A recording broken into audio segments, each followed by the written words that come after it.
Have you ever felt like the thing that is standing between you and your goals is simply you? Like no matter what you try, no matter how you try to be consistent, you keep getting in your own way. Some call this self-sabotage, some call this hitting ceilings, and some even call this getting stuck. No matter how fancy we try to name it, it is about learning the art of overcoming yourself. Hi, my name is Baita, and if you are new here, I'm a psychology trained wellness strategist, certified yoga teacher, and founder of the Sankalpa Space.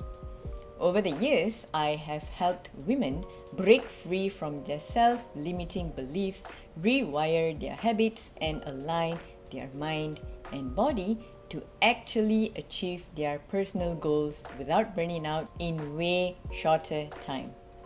And in this video, I'm going to show you how to stop letting your old patterns control you and instead start creating this person and the life you are actually meant to embody and live. By the end of the video, you will see exactly where and what is keeping you stuck in that point and simple practical steps to actually overcome yourself.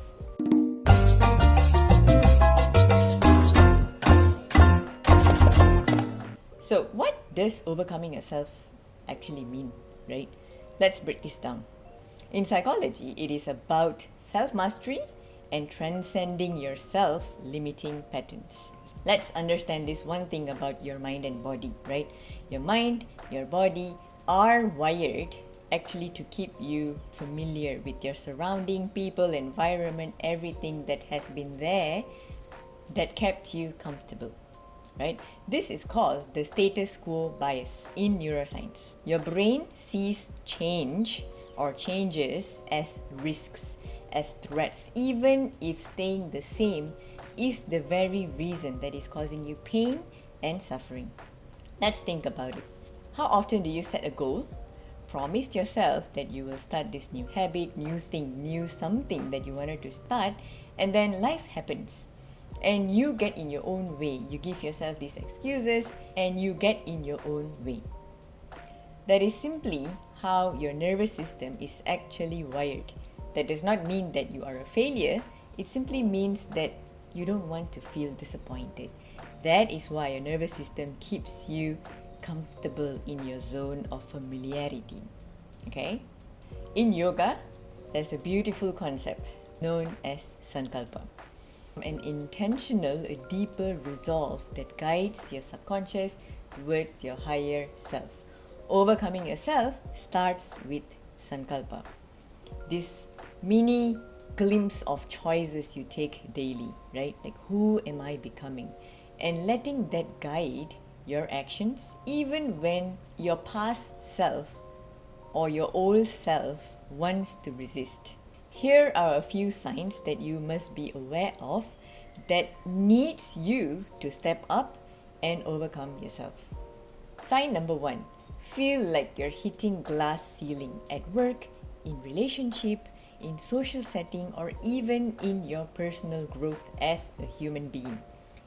You may have stayed in jobs that you have outgrown, in friend groups that no longer align with your personal goals, that keeps you small, that may require you to shrink yourself, to hide yourself, because you are afraid of being rejected or being judged for wanting more in life. Sign number 2, repeating the same mistakes, same patterns, and same negative self-talk. The old version of you, as much as it makes you feel frustrated, it also keeps you in the loop of making the same mistakes, living the same days, and while at the same time, you self-impose these negative self-talks, which weakens your motivation. The third one is kind of related to the second sign, which is feeling unmotivated even when you know exactly what you need to do. Internally, you know that you need to constantly show up for yourself, for your workouts, eating healthy. You know that that is going to keep you energetic. You know you need to practice skills that make you stronger. You know that you need to do things that makes you resilient. You know that you need to eat nutritious food that improve your gut. But knowing is not the same as doing. Sign number 4 is you experience chronic stress, fatigue, mental clutter. A lot of us experience war within ourselves. One that faces fear and doubts, and the other wants success and wants to thrive. We let stress have power over us and forget that we can outpower stress. And of course, life happens, right? But if life keep happening to us, at one point you will get tired of yourself. At one point you will just think that, oh, I probably am just unlucky. But I want you to understand this. This is a lie we all have been taught to believe. You need to have the skill in picking yourself up when you are experiencing stress. It can be physical, it can be mental, it can be emotional. Whatever area that the stress is coming from, it must be addressed. Because if we are constantly being pushed by stress, whatever it is, right? You're gonna always feel like stress is controlling you, and this is a dangerous space to live in that so many of us are living in, unfortunately. These are basically your mind and your body sending signal that something has to change. Big time. Let me share a client story. I've had this client that she wanted promotion for the longest time. She was there. She was one of the outstanding, capable, qualified, hardworking employee, right? But every time the opportunity comes up, she just froze. After digging deeper, we realized that it wasn't really her skills that was holding her back. It was her internal story that says, I'm not ready. I'm not the type of person who succeeds. And that is the classic case of being stuck in your own pattern. In yoga, we call this self-reflection. It's a beautiful word, swadhyaya. It's the art of studying oneself, observing your patterns, observing your triggers, observing your habits, all of this observation without any judgment. Awareness is just step 1. But here's the key. Awareness alone is not enough and does not change anything. But it is an essential first step. You must act on it. Most of us are aware, but we judge ourselves. We think that we are our thoughts, we are our behavior patterns, we are our, worst critics. Let's loosen this loop, right? What are your patterns when it comes to showing up for yourself? In relationship, showing up at work, are you keeping promises to yourself when you say you're going to do something? Are you showing up 3 times a week for your workouts like you say you would? Are you finishing this project in 3 hours like you say you would? Are you preparing your meals because you said you want to eat healthier that aligns with the higher version of yourself? What are your triggers? What charges you emotionally, right? What causes you to emotionally eat? What is the one that is causing you to show up in anger and resentment? What makes you feel addicted to constantly spend your energy and your time and your money into shopping, scrolling, whatever that is you're trying to fill the void? These aren't just triggers. These are literally your compass. Your higher self is trying to tell you. Now, what are your habits that keep you stuck? What do you do first thing in the morning without you noticing or thinking or putting so much pressure on? What is the last thing that you do before your bed? Are you putting enough energy into your mind to craft your day? Or are these simply things that you have been doing for the past 10 years? Self-study, swadhyaya, reflecting on yourself without judgment, labeling yourself as lazy, incompetent, oh, I can't do this because I feel so powerless, everything is happening to me. simply just be the observer. Now that you have observed yourself, right, which can be transforming on its own, and that could be a little bit confronting, a little bit scary, but let me share something so liberating, right? The truth, no matter how scary, how inconvenient, how confronting they are the ones that can set you free. Now let's look at what are the 5 steps to take in overcoming yourself. The first step is creating space. Overwhelm keeps you wired in your old patterns.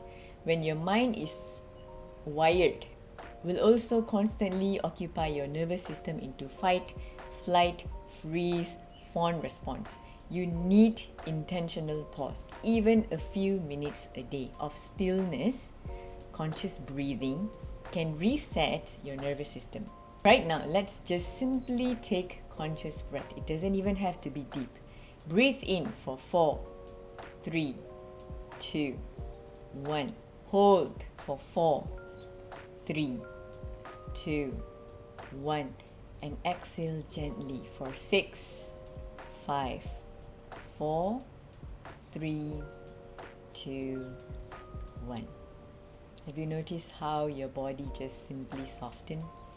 Even 60 seconds of this can interrupt your autopilot mode. Now you can rewind to that part of the video, or you can simply take 60 seconds of your own. What we just did here in yoga is called pratyahara, withdrawing your external stimulation, distraction, and reconnecting with yourself. Even a few minutes daily really help your brain stop reinforcing old patterns over and over again. Step number 2 is structure over overwhelm. You don't need more willpower or intrinsic motivation. All you need is less chaos. Think of it this way. If your day is scattered, consists of million things that someone has created for you, right? It simply means one thing. Your old self wins. Structures, boundaries, and non-negotiables need to anchor your new identity, the person you're becoming. The more specific you are, the more you feel like you're winning. Specificity wins over wishes, hopes, 100% of the time. For example, instead of saying, I'm going to start meditating, schedule 10 minutes at 7 a.m. or 6 p.m. or whatever time slot that you need to fix, and do that. Instead of making vague plans, make small, consistent actions. Your subconscious is constantly watching you. Time blocking, priority lists, morning rituals, they all can help your brain cooperate with the person you are becoming. In yoga, this is called tapas or tapaha, the discipline or inner fire.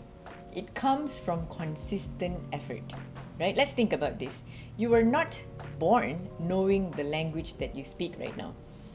It took learning alphabets into words, into stringing, into sentences that allowed you to speak the language, right? That was tapas in action that you have been doing your whole life. Apply the same concept. Step number 3, non-negotiable rituals. Let's get this, right? You must understand that we are all creatures of habits. But you need to understand this. Instead of saying, I need to get into the habit of, right? Make yourself part of the wondrous universe. Make it ritualistic. It simply makes you feel like you are part of something bigger, an extension of something bigger than yourself. We humans have this inner craving to fulfill this need, Rituals anchor your identity. Habits are somehow surface level. Ritual communicate to your subconscious. This is who I am. This is who I'm becoming, Pick micro rituals that reinforce your future self. Those that rewire your future identity. Things like journaling, breath work, grounding exercise, mindful tea breaks, ceremonial cacao, matcha ceremony. These activities or rituals, whatever that floats your boat, right? Just do them. Just being mindfully there. Even when you're busy, right? Just 5 minutes a day is enough. That's the magic. Small rituals compound into bigger identity shift. This is simply Sankalpa in action. Your intention, when expressed through daily practices, daily actions, daily choices, they become so powerful and they anchor you. Step number 4 is moving beyond your habits towards self-mastery. People often think that, oh my god, I'm going to just do more habits and more ritual and doing more and ticking things off your checklist. No. It's about who you are becoming in the process. Ask yourself every day, every single time you want to do something, does this action align with my future self? This is something almost no one talks about. This is called identity shift. Habits without identity alignment are almost temporary. Most people think that doing the right things is going to get me results, which is exactly why so many of us are left behind. It's not about doing all the right things. It's about doing the things that only your future self, your identity that is unique to you, that is going to give results. That's the key. It gives you the satisfaction. It gives you the contentment. It keeps you showing up in a world that only you uniquely own. Self-mastery simply means rewiring your mind and your body in a way that moves into a direction that only your future self can see. In yoga, this is called Chitta Shuddhi, purifying the mind of old patterns.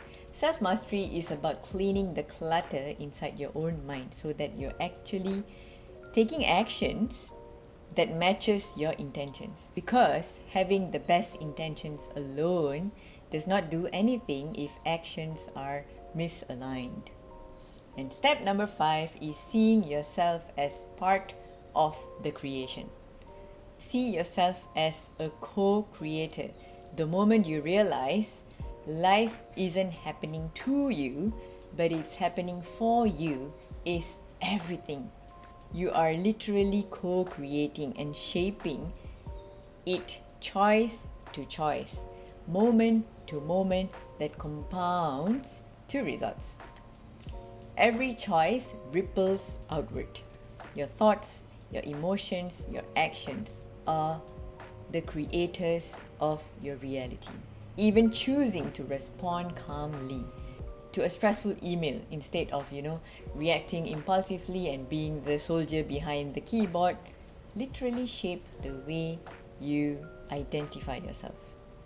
Like this video said, overcoming yourself isn't about doing more, ticking things off your checklist. It is about pausing, noticing your own patterns, creating rituals, aligning with your future self, and acting intentionally even when it feels uncomfortable, even when it feels small at first, and even when it feels weird to your old patterns. Your old self will resist, of course, and it is normal to resist. But every step rewires your mind and strengthens new neural pathways and strengthens your identity and changes your energy overall. Remember, you are not your habits, you are not your thoughts, you are not your emotions. You are simply a conscious creator of your life. So change your energy, change your world.